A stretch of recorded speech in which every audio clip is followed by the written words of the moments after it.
El pròxim rival del Joventut en Lliga ACB és el Rio Breogán Lugo.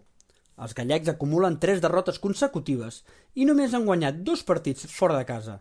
En el partit d'anada van ser ells els que van guanyar, 85-77, derrota bastant clara per part de l'equip d'en Carles Duran.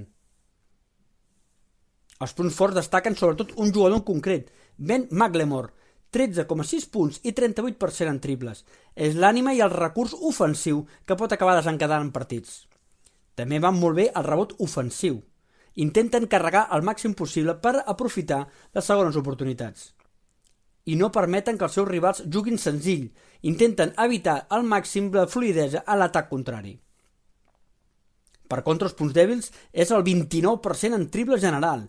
També són poc concentrats en el rebot defensiu, permeten segones i terceres oportunitats als rivals, no tenen gaire capacitat ofensiva i últimament tenen bastanta irregularitat amb la majoria dels seus jugadors. Les claus per part de la penya haurien de ser optimitzar el pal baix i el tir des de la bombolla, 2 zones on Dabrosianski i Tomic destaquen especialment i crec que poden treure molt rendiment ofensiu. Tancar el rebot a darrere i sobretot carregar molt el rebot ofensiu. Ells, no controlen massa bé i jugadors com Cook, Tomic o Crack podrien tenir avantatge. S'ha d'evitar que ells frenin el partit.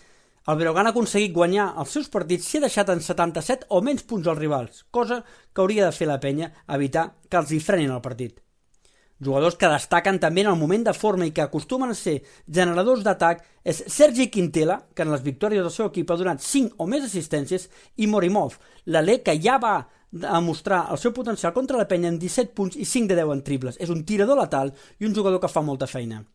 I sobretot no patir les ànsies. Després d'aquesta parada, tornar a casa ha de ser favorable, però també és una arma de doble fil. Amb calma, amb tranquil·litat i amb saber utilitzar els recursos, la penya hauria de ser capaç de guanyar el penúltim classificat.